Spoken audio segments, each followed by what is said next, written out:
Welcome to 3 Count Commentaries. This is your host, MagMongoSlade. Today, we're going to be talking about the WWE biography for Paige, aka Saraya Knight. Nothing really confuses me more than WWE taking barely 30-year-old Paige and trying to push her upon the public as she is like 62-year-old Jake the Snake Roberts or something like that. You know, the fact that we have a Paige biography is pretty silly. Like, of all the people for you to do a biography of, why Paige? And that intrigue, like, why is she so interesting to the WWE where they're making a movie about her and all this stuff? Like, what is it about this that made, you know, people so attracted to her? So I'm going to switch it up. Instead of just walking you through the episode, I'm just going to look at some things that I found to be fairly interesting. I knew that she had a wrestling family and that she actually worked in a tag team with her mom for a while. What I didn't know is that her dad used to own a wrestling promotion. It was called World Association of Wrestling. And essentially her brother, her mom, and her dad, her uncle, all worked in this one promotion. And this is actually answering my question. So apparently, I'm trying to figure, I think it was around the time she was about to debut. So this would have been 2014. She got contacted by The Rock, who says that her family reminded him of his because, you know, his grandmother ran a wrestling promotion and everybody in the family worked in the wrestling promotion. And he wanted to make a movie about her life. At this point, she was 21. She had been in the United States for 3 years at this point. She got signed to WWE when she was 18. So, you know, I was like, okay, so The Rock takes an interest in this English family and decides he's going to make a movie about their lives. The damn movie didn't come out for like 7 years. Because again, note this, the conversation in which he's going to make this movie is based on a documentary that was made about her family by a fan of her dad's. This guy was named, let's see, I think his name was Max something. This guy was a super fan of her dad, and he was going to make a biography of her dad. And when he found out that Saraya was going to WWE, he decided to expand it to the whole family. And this documentary actually does exist. It's actually online if you wanted to watch it. And, you know, from there, The Rock saw the documentary, and that's what he wanted to base the movie off of. But this was in 2014. The damn movie didn't come out until like 2022 or something like that. 2021 maybe. And I don't know anybody that's seen it. I don't even know any wrestling fans that have bothered to watch it. But he actually did make it, which is very odd. Now, the second interesting thing is because Saraya was wrestling at a very young age, she comes across as very, she comes across like a child star in Hollywood. You know, it's interesting enough that as I record this, you know, Amanda Bynes, you know, one of the stars of, I think, some Nickelodeon TV show, she's in a psych hold right now. And, you know, of course, you got Britney Spears, and you got so many other teen and preteen stars in Hollywood that just become basket cases when they get older. And then you look at Paige, and she's been wrestling since she was 15. And she didn't want to wrestle. She wasn't really interested in it. And it was her brother that kind of talked her into it, because her brother actually wrestled against her while dressed as a pink Power Ranger. And the crowd and the adrenaline and everything is what got her into wrestling. Got her really want to wrestle. So, you know, she started breaking out, going on her own, building up her reputation. Her mom is kind of like one of those salty, like Sharon Osbourne. She was making more money than me, the old bitch. Like an old witch or something like that. In any event, she was pretty funny. So Paige talks about, you know, she pretty much gave up her own childhood because she was so consumed with wrestling. And she still had, you know, some immature experiences. She got bullied in FCW where people were throwing her bag and, you know, doing crazy stuff, making her change in the hallway, putting her clothes in the shower, that kind of stuff.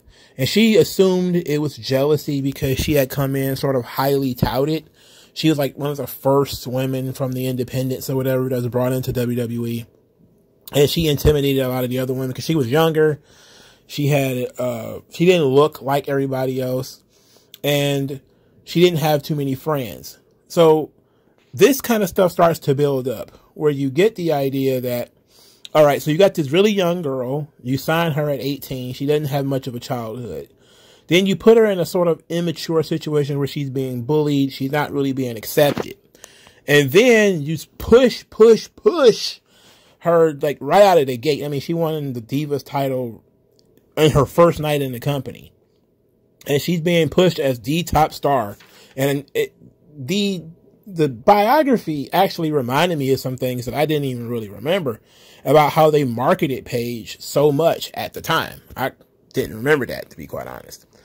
So now you're marketing her, and one of the things that they wanted to do to sort of increase her profile was put her on Total Divas. Now, does it make sense for the anti-diva, which is a character she created in FCW, where she wanted to be different from all of the other women?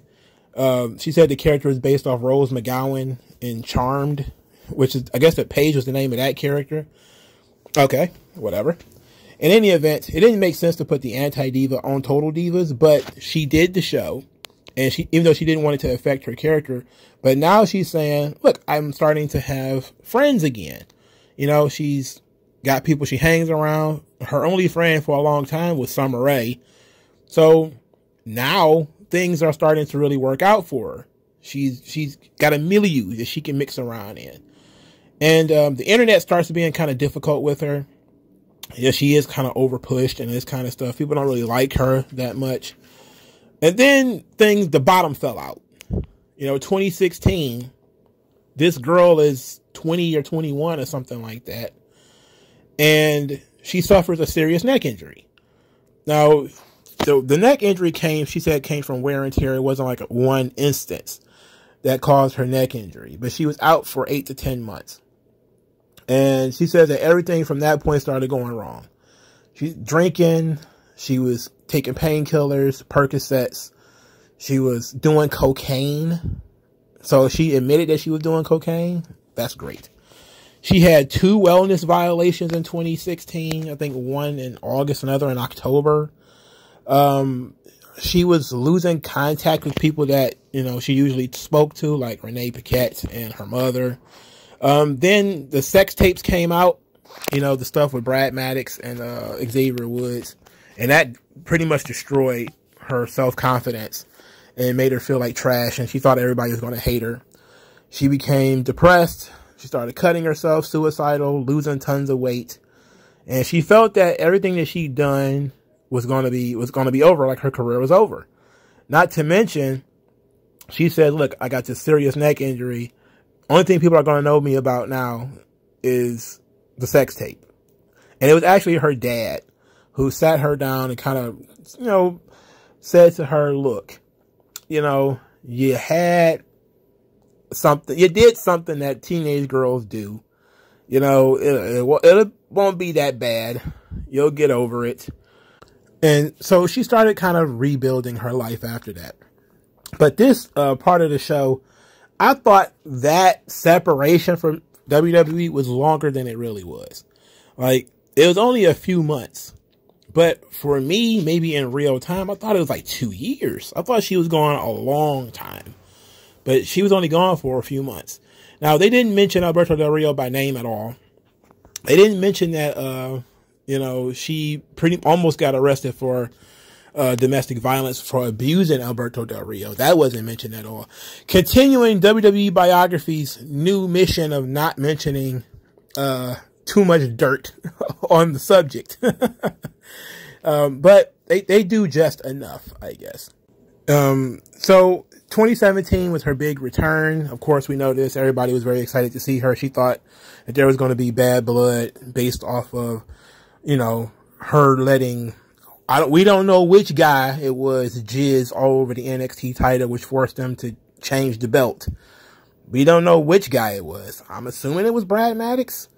But apparently nobody held it against her, and she went back to work in 2017. Of course, late 2017, she was kicked in the back and paralyzed, suffered some minor paralysis, and was able to walk out under her own power. This is when she found out she had to be forcefully retired. And she said that this was no excuse for her to go back to drinking and doing drugs and all this kind of stuff. So basically it was all, roses and rainbows after that, even though they didn't mention that she doesn't work there anymore. There was no mention of who injured her, because she got kicked in the back by Sasha Banks. That was injured her, ended her career. But you would think they would have talked a little bit about maybe the allegations against her family. People love talking about these speaking out accusations. Not many people discuss that their wrestling promotion, which I guess is a wrestling school, World Association of Wrestling, was accused of having, a lot of sexual assaults and, violence and stuff like that going on in the place. Her mom was accused of tongue kissing a 10-year-old boy.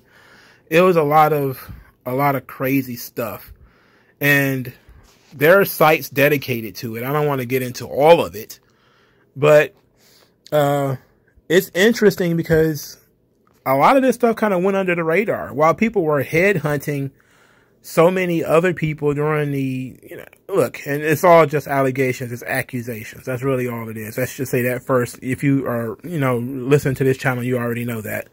I don't take accusations without criminal charges very seriously, but so apparently there was an NXT UK wrestler by the name of Charlie Morgan who decided he was going to complain on Twitter about the Knight family. More specifically, it was about Saraya's mother, Julia Hamer. And it's pretty bizarre. He says, quote, and I'm not going to read the whole thing because it's pretty long. I will probably post the accusations in full in the description. But he says, I have personally witnessed, along with many others, where female trainees were made to get in the ring under instruction from head trainers within the family to show their, quote, aggression. During this time, they would be physically beaten, not worked, to be made an example out of in front of a room full of people. Women have also been brutally beaten in the ring during matches on a professional show by a female trainer who she felt, quote, she felt like it or was, quote, having a bad day. She would physically assault her opponent where it would no longer be a work, and the girls would no longer be selling but would come out battered and bruised, crying and feeling helpless. There would be no explanation and were just left to feel like they were, quote, part of becoming a wrestler. One of the head female trainers also deemed it necessary to grab and grope men's genital regions for a laugh, or again, if she wanted to make an example out of someone, almost as a threat. All of this was abusing their position of power to make trainees feel helpless, scared, and manipulated. So, this, of course, was left out. But, it's not a surprise, really. It's just, it was a pretty straightforward biography. They talked about her struggles with drugs and alcohol, but not too much. She was basically positioned as being a very prodigious female pro wrestler at a time where that's what they were looking for. And the company got behind her. The Rock took an interest in her and her family. And, basically the WWE saw a diamond in the rough and decided to polish it up. But in typical fashion, the moment you get anywhere near success, tragedy starts to strike. And, she had been wrestling for 4 or 5 years, and then as soon as she starts making more money than she's ever made in her life, she starts having serious neck problems. It's very unfortunate. If you're watching Saraya in AEW right now, you could tell that she still has the passion for it. She clearly still wants to do it. She's, again, still a very young girl, but she'll probably never be where she was before. That likely ain't coming back. But the biography itself was entertaining at the very least. So I didn't have a problem with that. But did you guys like it? Did you even watch it? Like, share, subscribe. I'll talk to you guys later. Peace out.